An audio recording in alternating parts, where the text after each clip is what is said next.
This elderly Pringle Bay couple came home late one afternoon last week to find their house had been broken into. Their kitchen had been trashed. They broke in through the back door, which wasn't locked, unfortunately, and they just came in by the troops. It was the mill's second break-in of the day. They actually broke in this morning and pinched a bag of bird food from the stoop. Looks like that door wasn't locked neither. Or they opened the sliding door. I'm not sure which was it, which happened. It's a part of the world where people retire or take holidays because of its unspoilt beauty. And it's not crime that's disturbing the peace, but our ape ancestors. Baboons and humans sharing the streets might seem like a harmonious existence, but in Pringle Bay, apparently the baboons have gone a bit too far. Here, you have to lock up, as you would in the crime hotspots of Gauteng. Anne-Marie Labuschagne always secures her doors and windows, yet her house is a regular target. Can you imagine how strong these guys are? They put their fingers in and they just pull the whole panel out. Let's see how that works. Jeez, you can hardly get your fingers in there, and they pull this whole thing. They pull the whole thing out and then they move in. Pringle Bay is a conservancy, an area in which nature is protected by law, and one of the reasons Anne-Marie moved here in 1988. But nowadays, she can't even open the balcony door to enjoy the peace. I think people are really fed up at the moment. You know, you come to a place like Pringle Bay, like, I would love to be here and open my doors and my windows and enjoy the outside world. You cannot do it at the moment. You come home, you've got to, if you walk from one room to another, you've got to make sure that all the doors are closed because the baboons might come in.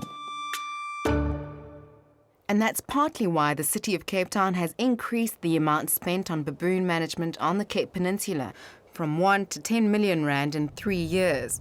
It's also embarked on an awareness drive in Gordons Bay because baboon numbers in these areas are very healthy. Currently, the population is not only sustainable, but growing, and it's growing faster than natural populations with predators would grow. And every year, therefore, their challenge gets bigger because you get more individuals, more troops, more baboons trying to push into the urban edge. What didn't help the Pringle Bay situation was the now notorious Big Baboon House TV series, filmed at a cottage on private property just around the corner from the village.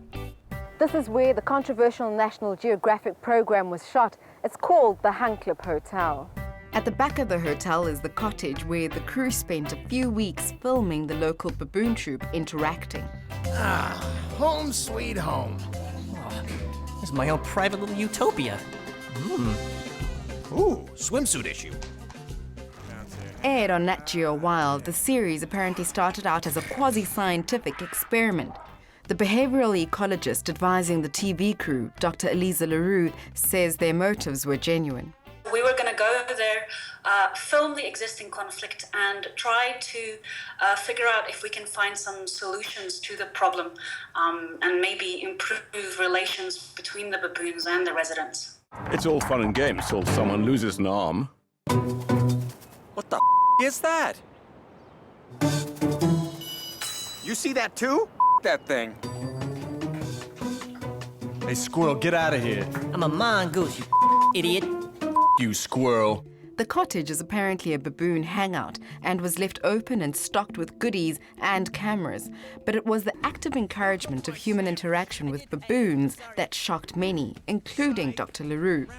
National Geographic just gave the editing over to people who were working with Big Brother, and they have no wildlife experience. They didn't have any feeling for the goals of the program, no sensitivity to it.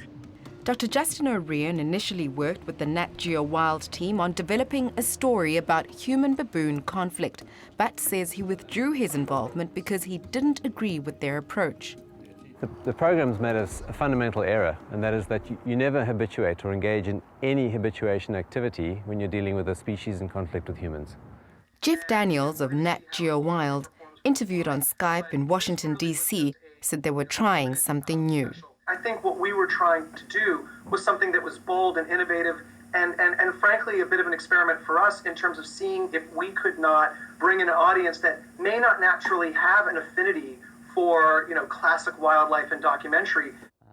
Bernard Heydenrych of the Pringle Bay Conservancy said many locals thought the film crew's methods were over the top. We saw it in the CBD where they put fruit, apparently plastic, fruit on the top of a 4x4 vehicle. And we also saw a fridge being placed in a felt with some food in it. Geoff, do you not think that the experiment could have exacerbated the situation? I think that any time you're trying to do something new and bold, in this space, I think it's bound to make some people perhaps uncomfortable. But again, as I said previously, we were really trying to introduce something that was relatable to a general entertainment audience and present the baboons with a novel situation and see how they reacted. The Cookie Monster eludes capture and waits patiently for his next victim. But Bernard says getting humans to pose with rewards, like biscuits from the bakery, may well be encouragement. We noticed this morning while filming that the baboons will walk, I think, about 1.5, 2 meters away or past us.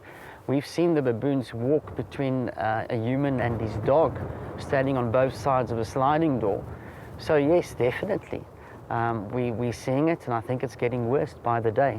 Bernard, you say the baboon behavior is directly related to the big baboon house. There's no other explanation why the baboon behavior would change overnight. So it can only be because they had humans inside that home. They had a Father Christmas inside that home, lying on a bed with the baboons climbing over him, with 3 or 4 baboons on the bed with him. And you don't want the human-baboon contact at all. That's the worst thing you can do. So if the people of Pringle Bay learn to keep their cool around their hillside neighbors, like Santa does, their relationship with them could be quite different. The Father Christmas experiment really, I think, for us was just a fun and novel way of introducing a test that ultimately, I think, was intended to really make it more relatable to that general entertainment audience and gave us an opportunity, frankly, to introduce the idea of presence to these baboons, to really look at their curiosity, their dexterity, their adaptability in something new and different for them. It may be comical watching on a TV screen on the other side of the world, but the consequences of baboons getting too familiar with humans can be serious. What if school children don't easily give up their packed lunches when approached by a hungry baboon? They visit us every day, and these children, all of them had personal encounters with the baboons on the school ground and at home. As happened to brothers Joshua and Sebastian Pedersen on their way to school. So he had a plastic bag and the baboons went after him. And we were both running and we dropped our bikes and just ran and he dropped the packet. Mrs. Lees told us that the baboons might attack us if we keep it in our hands.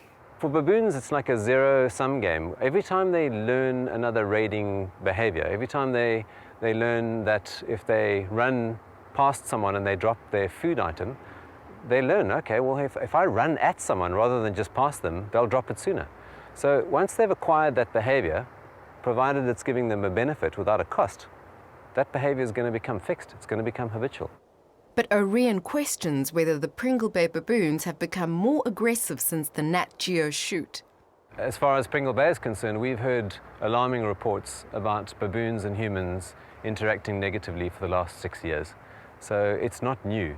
In fact, Orion says his researchers in the area have reported that even the social fabric of these particular animals seems to have changed. They visited the Huncliffe troop, the Pringle Bay troop and the Royals troop. And the report back from the student was that the Pringle Bay baboons were not behaving as a troop at all. We essentially had baboons spread throughout the entire village. So you'd have a female 500 meters away from the nearest adult male. That is nothing to do with what we understand about natural baboon behavior. So there's nothing natural about what baboons are doing in Pringle Bay. So what is the solution for this conservancy, a little village with a big problem? Our goal in this entire equation is to protect baboons from people. And at the end of the day, it's not a sophisticated solution, but the only thing that we can think that will lead to humans and baboons being good neighbors is a good fence. Locals aren't wild about the idea, but such a structure around the whole village would cost 2.4 million rand. In the meantime, residents hide their rubbish and secure their houses. After all, no one wants war. I would like to be part of the solution more than part of the problem, So I think that it starts at my house. I've got to get my house secure and then help the neighbours to get their houses secure. And slowly we've got to get the whole town secure.